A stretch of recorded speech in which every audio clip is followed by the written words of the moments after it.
क्षमा, दया, सरलता, संतोष तथा सत्य को अमृत के समान जान करके सेवन करो।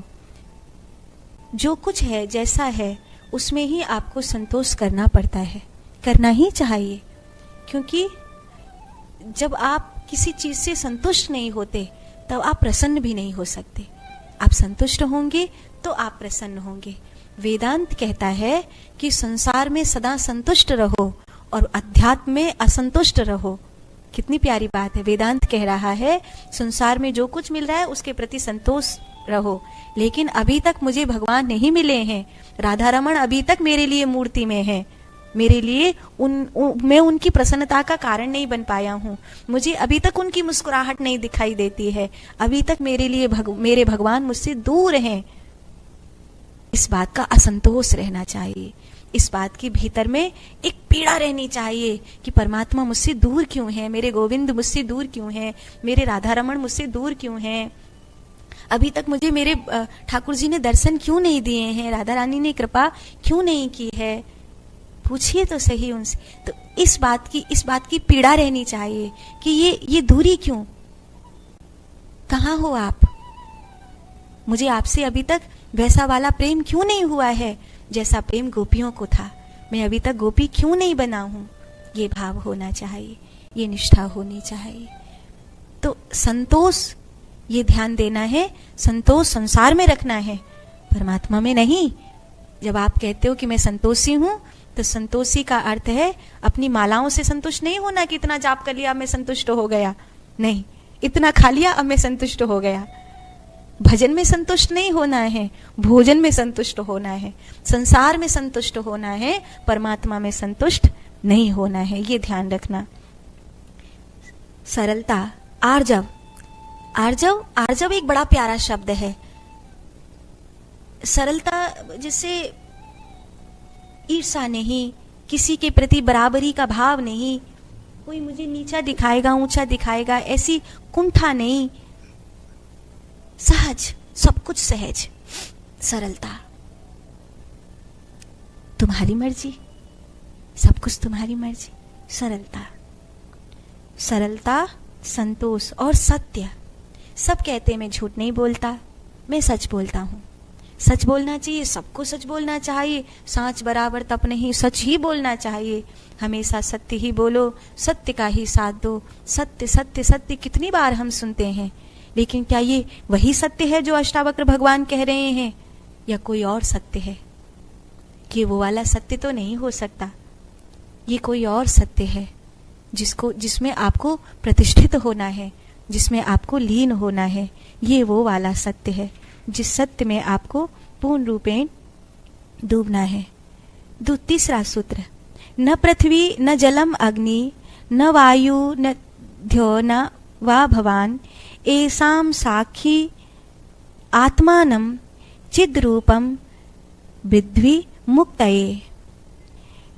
न पृथ्वी न जलम अग्नि, हे पुत्र, ना तुम पृथ्वी हो, ना तुम जल हो, ना तुम अग्नि हो, न वायु, न तुम वायु हो, ध्यो ना तुम आकाश हो, न वा भवान, ये भी नहीं हो, एसाम साक्षी, तुम इनके साक्षी हो, आत्मानम, आत्मस्वरूप से, चिद रूपम, तुम इनके चिद रूप हो, वृद्ध विमुक्त है। आप न पृथ्वी है, न जल है, न अग्नि है, न वायु है और न आकाश ही है। आप अपने आप को इन महाभूतों का साक्षी चैतन्य रूप आत्मा जाने, यदि मुक्ति को प्राप्त करने की इच्छा रखते हो तो। कितना प्यारा भाव है ना। अगर मुक्ति को प्राप्त करने की इच्छा रखते हो तो, वरना तो जरूरत नहीं है, नहीं तो जैसा चल रहा है वो सब ठीक है। किंतु अगर आप मुक्ति को प्राप्त करने की इच्छा रखते हो तो अपने आप को थोड़ी देर साइलेंट, तो अपने आप को न पृथ्वी न जल न अग्नि न वायु, हमारा जो शरीर है वो 24 तन्मात्राओं से बना है, न हम पृथ्वी हैं न हम जल हैं, जबकि हमारा ये जो शरीर है ये 5 महाभूतों से बना है, पृथ्वी जल अग्नि वायु आकाश, यही तो 5 महाभूत हैं। मन, बुद्धि, चित्त, अहंकार, ज्ञानेंद्रियां, कर्मेंद्रियां, ये सब मिलाकर ही तो हम बने हैं। नवद्वारे पूरे देही, 24 तत्वों से हमारा ये शरीर रूपी घर तैयार हुआ है। तो सीधे सीधे कह देते कि तुम पंच महाभूत से पार हो, शरीर नहीं हो। लेकिन वो ये नहीं कह रहे हैं कि तुम शरीर नहीं हो, वो कह रहे हैं तुम पृथ्वी नहीं हो। अपने भीतर से मिट्टी वाला तत्व खत्म करो। तुम जल नहीं हो, अपने भीतर जल, अग्नि, वायु, आकाश, पंच महाभूतों का साक्षी चैतन्य रूप आत्मा जानो। अपने आप को आत्म स्वरूप में जानो, चैतन्य रूप। जैसे संसार में जो चैतन्यता है वो ब्रह्म है, ऐसे ही इस शरीर में जो चैतन्यता है वो आत्मा है। जो संसार की चैतन्यता है वो ब्रह्म है, और जो इस शरीर की चैतन्यता है वो आत्मा है। तो मैं अगर पृथ्वी नहीं हूं, मैं अगर जल नहीं हूं, मैं अगर वायु नहीं हूं, मैं अगर आकाश नहीं हूं, मैं अगर अग्नि नहीं हूं, और मैं चैतन्य रूप हूं, तो फिर मैं कौन हूं? मैं कौन हूं? यहीं से तो ध्यान की शुरुआत होती है, यहीं से तो समाधि की शुरुआत होती है। आप जब ध्यान करने बैठते हैं तो सबसे पहला सवाल क्या होता है? मैं कौन हूं? मैं कौन हूं? आपने कभी मेडिटेशन किया है? आपने कभी ध्यान किया है? ध्यान करो, अपनी श्वासों को साधो, और अपनी श्वासों को साध कर अपने विचारों को देखो। जो भीतर विचार चल रहे हैं उनको देखो। और फिर एक चीज देखना, 2 व्यक्ति थे, एक व्यक्ति ने दूसरे व्यक्ति को मार दिया। तो एक जो व्यक्ति मर रहा है वो है, और एक व्यक्ति जो मार रहा है वो है। लेकिन तीसरा एक व्यक्ति है जो मरने वाले को भी देख रहा है और मारने वाले को भी देख रहा है। मेरे भीतर एक मैं हूं, एक मेरा विचार है, और एक मेरे विचार को देखने वाला साक्षी है। जो मेरे विचार को देखने वाला साक्षी है, आपने देखा है रात्रि में अलग विचार होते हैं, दिन में अलग विचार होते हैं, और किसी के साथ अलग विचार होते हैं, अकेले में अलग विचार होते हैं। तो कहीं से विचार की धारा उठ रही है, और कहीं से उस विचार को सही और गलत बैठाने वाला कोई है। तो एक तो विचार हो गया, और एक उस विचार को सही या गलत बिठाने वाला हो गया।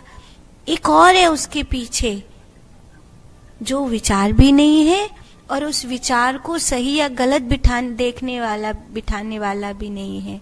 वो इन दोनों को देख रहा है, विचार को भी देख रहा है, और विचार के पीछे जो सही और गलत बिठा रहा है उसको मरने वाले को भी देख रहा है, और मारने वाले को भी देख रहा है। दोनों को देख रहा है। वही चैतन्य रूप है, वो मैं हूं, मैं वही हूं। मैं वो विचार भी नहीं हूं, और उस विचार को सही या गलत बिठाने वाला वो जो भीतर है वो भी मैं नहीं हूं। इनके पीछे एक और जो है, जो शून्य की तरह है, वो मैं हूं। कमरे में वस्तु मैं नहीं हूं, कमरे में जो आकाश है वो मैं हूं। इस शरीर में जो आत्मा है वो मैं हूं। इस चीज को ध्यान रखना है। आप न पृथ्वी है, न जल है, न अग्नि है, न वायु है, और न आकाश ही है। आप अपने आप को इन 5 महाभूतों का साक्षी चैतन्य रूप आत्मा जानकर आत्म तत्व में स्थित हो। यदि मुक्ति को प्राप्त करने की इच्छा रखते हो तो।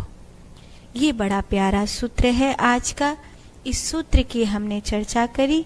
इसके आगे की व्याख्या हम करेंगे कल।